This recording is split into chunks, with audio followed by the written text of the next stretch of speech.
17 octobre 2022, journée à laquelle on assistait à la remise des ballons d'or.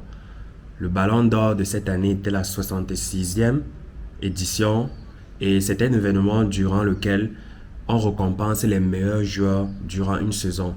Cette 66e édition était pour l'édition 2021-2022.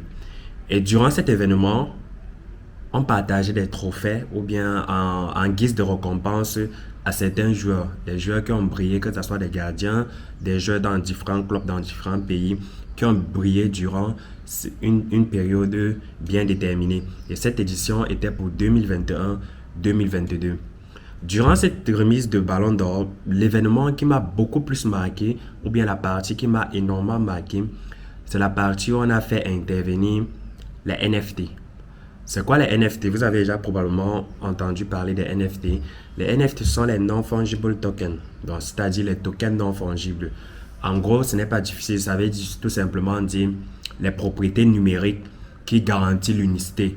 Ça veut dire qu'au lieu d'avoir un objet qui est sur Internet et que tout le monde peut télécharger, avoir cela, toi tu peux l'avoir de façon unique et la blockchain garantit que tu es le seul à pouvoir l'acquérir ou bien à pouvoir le posséder.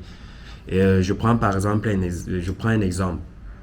Lorsque Picasso faisait par exemple des tableaux, lorsqu'on a des œuvres d'art par exemple, il n'y a pas de réelle différence entre ce qui est réel ou bien ce qui est véritablement fait par l'artiste en question et ce qu'on vend souvent dans la contrebande par exemple qui sont des faux tableaux.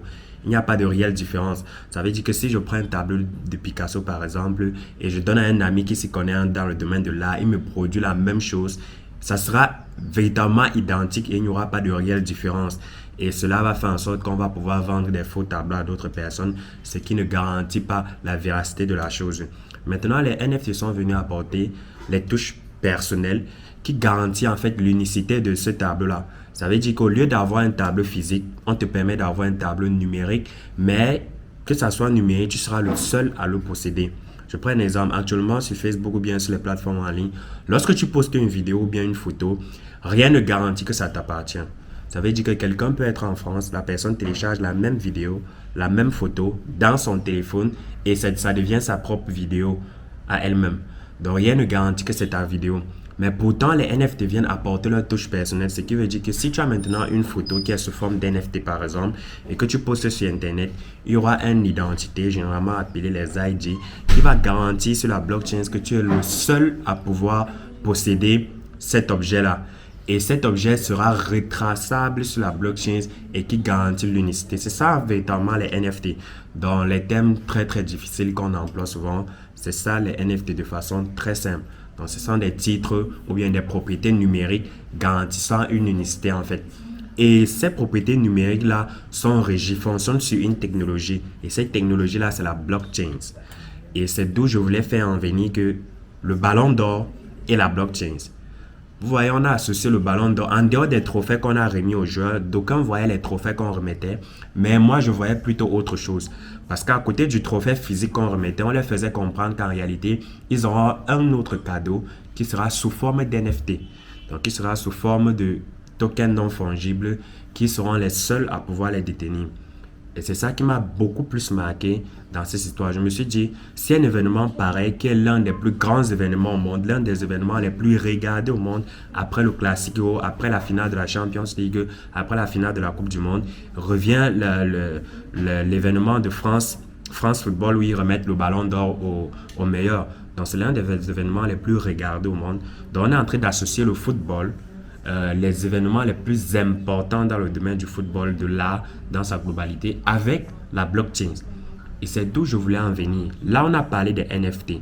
Mais ce que les gens ne comprennent pas, c'est que si Benzema décide de nos jours de vendre son NFT, qui est de façon numérique à une personne, la personne qui va devoir acheter cet NFT-là, c'est-à-dire son ballon d'or de façon numérique, va devoir utiliser les crypto-monnaies pour l'acheter. Tu ne peux pas acheter avec de la monnaie fiduciaire. Tu vas devoir, si c'est sur une plateforme qu'il a hébergée, tu vas devoir débourser une crypto-monnaie pour l'acheter. Et la plupart du temps, la crypto-monnaie qu'il faut généralement débourser à 70%, ce sont les Ethereum. Donc, tu vas devoir débourser les Ethereum pour acheter son ballon d'or qui va maintenant t'appartenir parce que tu auras ça de façon unique grâce à la blockchain.